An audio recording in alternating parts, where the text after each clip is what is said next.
Hello again, guys. Okay, so I am ready to make my second video, which today is again going to be talking about elapsed time. Now, I believe we kind of talked about this during the school year when we did talk about measurement some, but not fully as much as I wish we would have. And so we're going to make sure that we do another quick review to go over it. So I'm going to share my screen again so you guys can start taking notes. And again, when we're doing this, stop and pause at any time. Take these notes so you have them for later, okay? All right, so we're going to talk about elapsed time. So let me go over this with you guys for a quick second. Elapsed time is the amount of time that passes between one time and another time. Pretty simple. So the way that we're going to show you how to do this is on a number line. Like I said, pause it, take down the notes. I want to see everybody has written this down so you guys can use it for your examples. All right, so I'm going to show you how to do this on a number line. Whenever we're doing elapsed time, there's three things you need to write down that we've got to figure out. The start time, the end time, and the elapsed time, or the time that's passed. That's the same thing, okay? So for example, my start time was 8:30, okay? What I didn't know in my example was the end time, but I knew that they had been passed about an hour and 15 minutes. So you create a number line, okay? And you put whatever information you have. If you don't have your start time, but you have your end time, put that in, whatever it is. And in just a second, we're going to do some practice problems together so you guys can see how to do this. So my start time was 8:30. What you're going to be doing is you're going to be doing these jumps to figure out the timeline, okay? So my time passed was 1 hour and 15 minutes. Again, there is not an exact, oh, you have to do it for 30-minute increments. No, it's up to you. If I'm starting at 8:30, in my head, the easiest thing to do is to jump 1 full hour if that's what I have. So I jumped 1 full hour to 9:30, and I'm labeling my little jumps, okay? So now I'm at 9:30. Well, that means that I have 15 minutes left that I have to jump. So for me, I'm going to break it down into fives. So 5, putting the time, 10, putting the time, 15, putting the time. My end time is 9:45. So this is going to be a quick way so that, because sometimes when we're trying to add time together, we get that part where we get to 60, and if we pass 60, it converts into a whole hour. So it's a whole big old mix up. So this is a little bit easier for us, okay? Now I did one more problem down here. And again, pause at any time. Take down your anchor chart notes. You need to have this with you, okay? Johnny left school at 3:20 p.m. He visited some friends on the way home and finally walked inside at 5:10 p.m. How long did it take him to get home? All right, so as I'm looking through this, they gave me my start time of 3:20, and then they told me that he got home at 5:10, okay? They want to know how long it took him to get there, so I don't know the time passed. So I started at 3:20, I ended at 5:10, and now I'm gonna see how much time in between I can go. So my first thing that I did, like I said, it is up to you how you wanna do this, big, small, whatever. So I went ahead and did one big jump of 1 hour. So from 3:20, add an hour, it gave me 4:20, okay? Well, then I'm thinking, what's the easiest way to get to the next hour? Because I can't jump 1 hour because it's gonna pass my time. So you can either do 20 minutes, 30 minutes. If you want to do 10 minutes at a time, that's fine. It's going to waste a little bit of time. But I thought I'm going to get to the next hour. So I'm going to jump from 4:20. I'm going to jump 40 minutes to give me to 5 o'clock. Okay. So then I'm looking, and this is what you can see on the side what I did, and I added 1 hour, 40 minutes. Okay. I've still got to get to 5:10. From 5 o'clock to 5:10, what could I do? I could do one big jump of 10 minutes. Sure, that's fine. Or I could make it just a little simpler to break it down and do 5-minute increments. So I jumped 5 minutes, which gave me to 5:10. Well, now I have to add all my time. This is why we label them and see what it is. Okay, 1 hour. I know that. So as you can see over here, I did math. I took my minutes. I had 40 minutes plus 5 minutes plus 5 minutes gave me 50. So the time, elapsed time was 1 hour and 50 minutes, okay? Like I said, this is your example. Take your notes so you have it for these next problems. All right, so now my problems that I just happened to make up, just like you can make up, okay? I'm gonna move this to the side. And I'm gonna start with number 1, okay? Sorry. I want you to take a second, copy this down. Okay. I'm gonna give you a quick second. Sorry, I need to take a break. So give me one quick second. All right, super sorry, I'm back. Let me go back to what we were working on because I did forget one little part to share with you guys. With these notes, there's one extra little thing I wanted you to look at, is that when we're looking at a clock, there's different kind of what we call quadrants or parts to it of how we can break it off, because it's going to go with one of our problems that we're going to do. So when we have a full clock and we break it apart into 4 parts, we're breaking them up into 15-minute increments, okay? So what I did was I broke it apart for you guys to see. So this first block right here is 1/4. And I said that 1/4 is 15 minutes, okay? Then when we look at it halfway over here, it's going to be 2/4, which is going to equal 30 minutes, okay? Then when we go apart and we break it all the way here, all of this right here is going to be 3/4. So 3/4 equals 45 minutes, okay? And then the last thing, the whole thing that I have together is going to be 4/4. It's going to equal 1 hour. So normally they won't ever say 4/4, but they're going to just know that if they're talking about 4/4 as a fraction, we also know that 4/4 equals 1 whole. So just a quick little thing, if you want to copy this down or draw this for just a quick second, that's going to help you. All right, and then moving into our problems that we're going to work out. So remember, there's 3 things that we have to know and what to look for. That's going to be start time,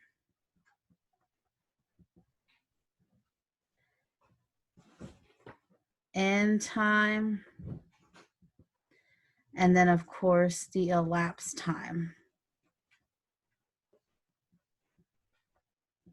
Okay, so we're going to read through our problem and then we're going to pull those different parts out and fill them in and go from there. So Marty started homework at 5:20. He spent 20 minutes on math and 25 minutes each on social studies and science. What time did he finish his work? So we've got a little bit of work to do with this. So first of all, he started at 5:20. Okay, so he spent 20 minutes on math and then 25 minutes on each social studies and science. So that's going to be times 2.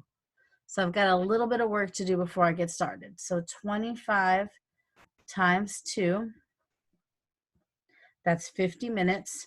But then I also have to add my time of 20 minutes here. Here's my problem.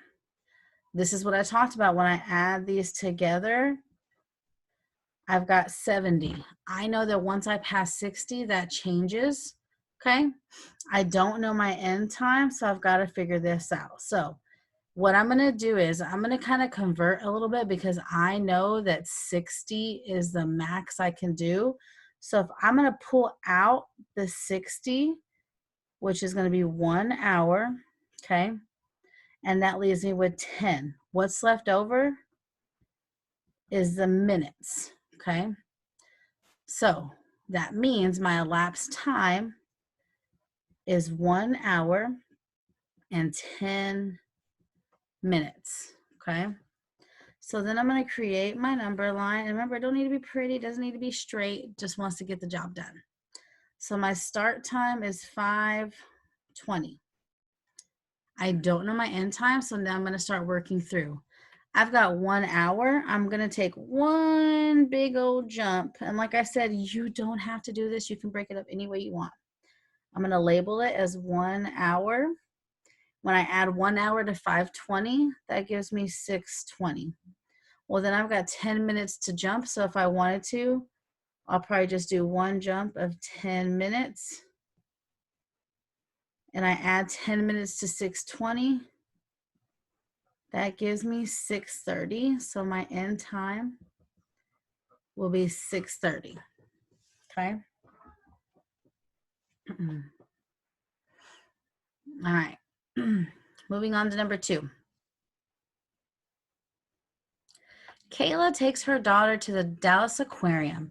They arrive at the aquarium at 8:10. She left for the aquarium 45 minutes earlier. What time did she leave her home? So the same thing. I'm looking for the start time. And really, you don't have to put time. You can just put start, end, whichever. So start, we'll put end, and then I'll put elapsed. Okay, so I'm going to go through and see what I know. They arrived at the aquarium at 8:10. That is my end time. End time is 8:10. She left for the aquarium 45 minutes earlier. That's my elapsed time, 45 minutes. Now, the tricky ones for these is going backwards. People struggle with that a lot, but I promise you it's not as hard as you think.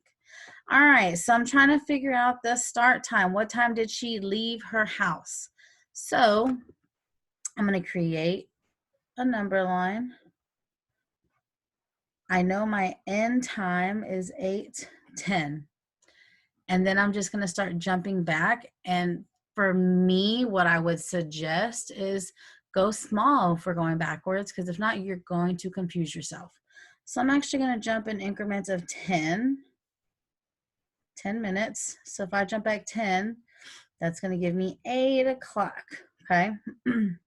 So I'm going to start with my 45 minutes and I'm going to take away 10. Now I'm at 35. Okay.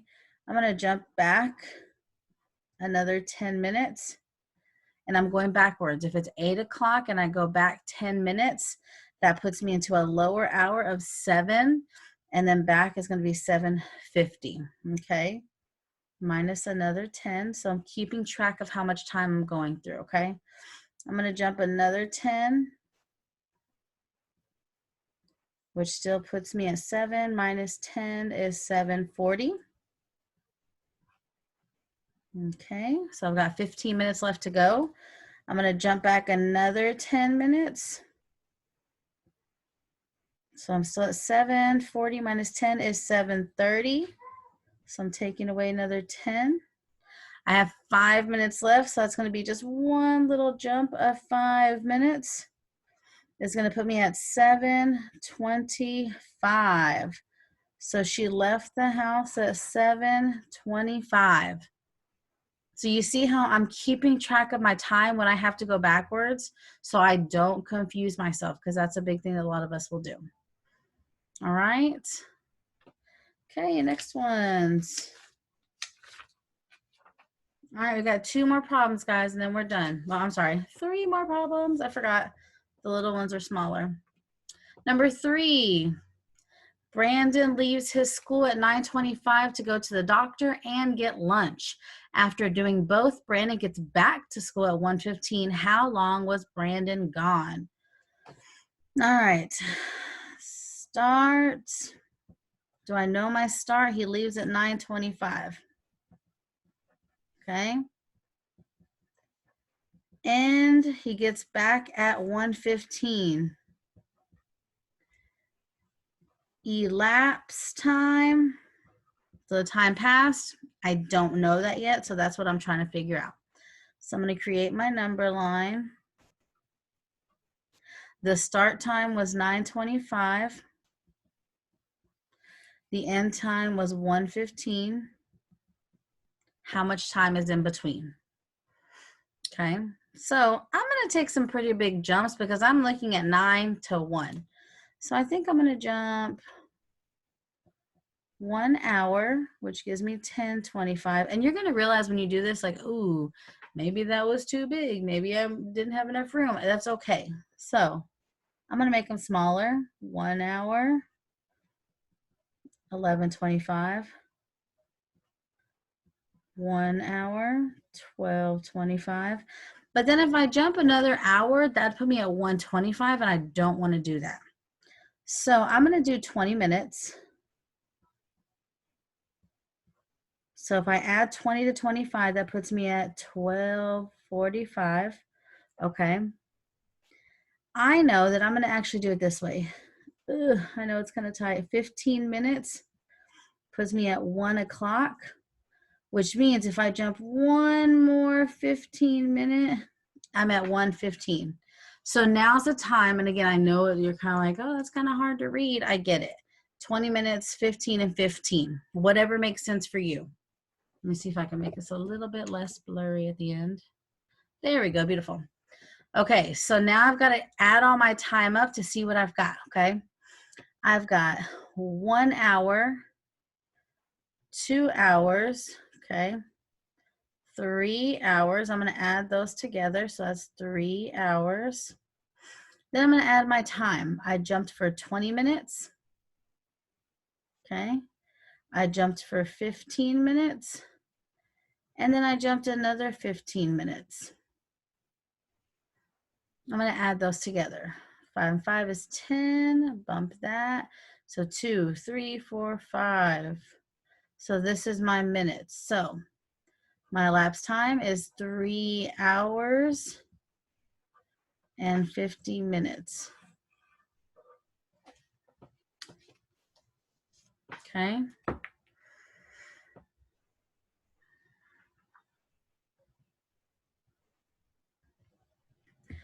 All right, let's move on to number 4. We're almost done. Now we're down to 2 questions. So number 4.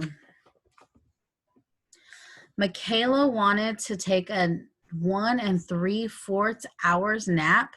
She laid down to rest at 2:20. What time did she wake up? So I'm going to go right here, save some room, start time.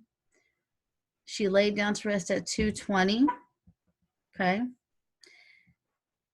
End time, I do not know that yet. And then elapsed time, it tells me 1 hour and 3/4. So this is going to go back to the notes that we took here, and I'm looking at 3/4 actually tells me 45 minutes. So this is why I had you guys take these notes. So 3/4, so 1 hour and 45 minutes. That's what we're looking at, okay?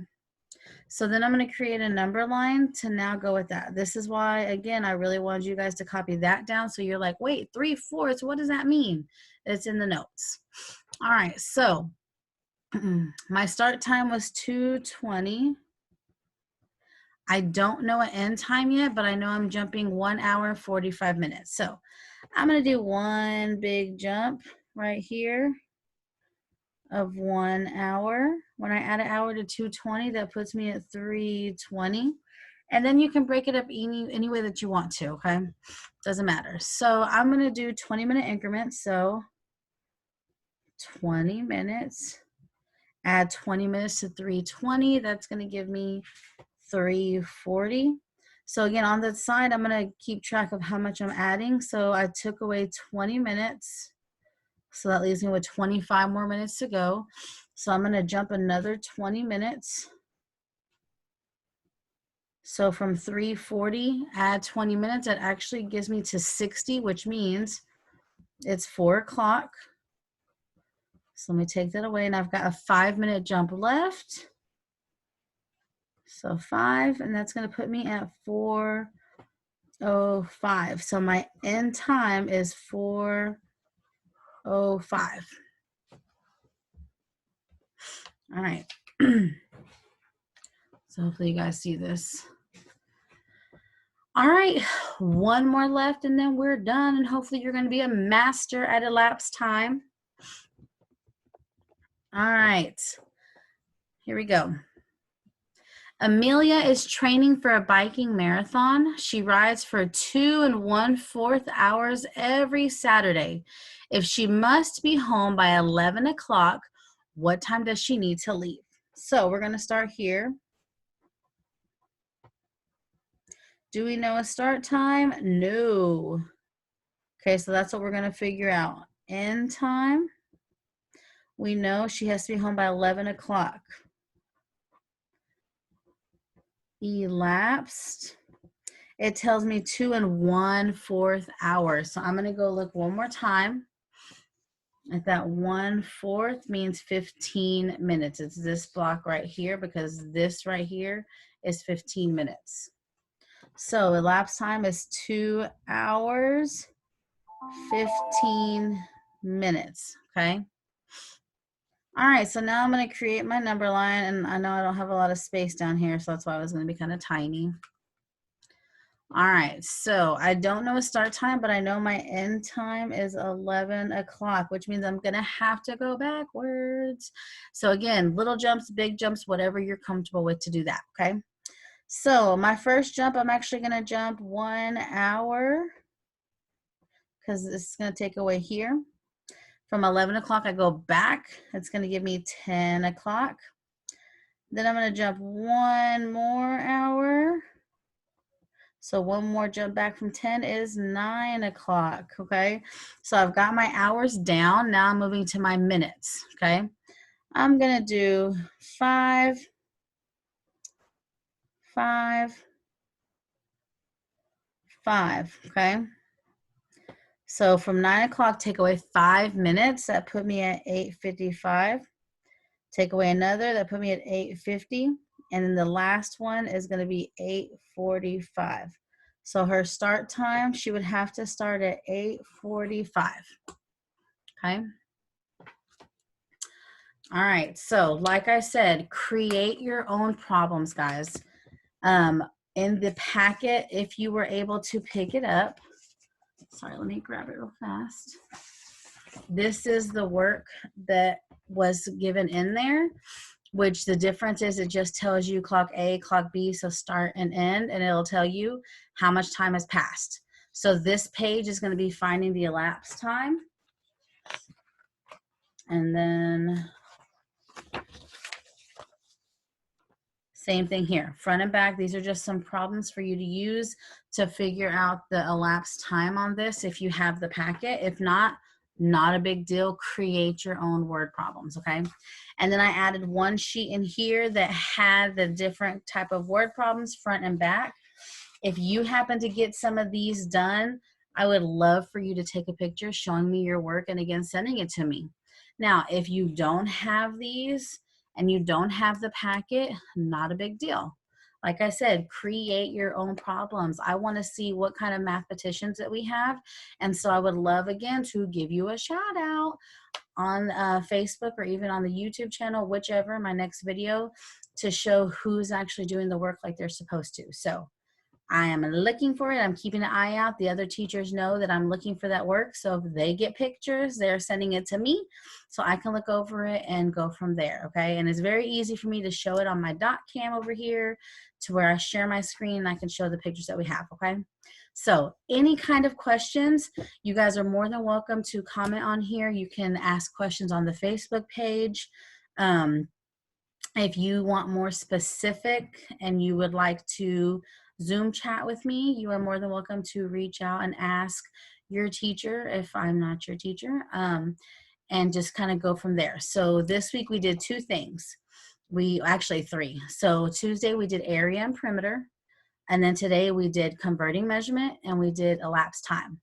Those are 3 things that should be easy for you to have your notes, create your own problems, and practice, practice, practice. If your parents have questions, you can always go online, Google it, and print out some worksheets.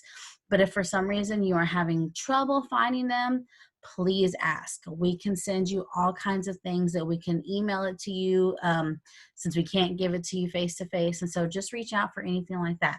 All right. I hope you guys have a great day. Enjoy tomorrow being Friday, and then have a good weekend. Thank you guys for watching.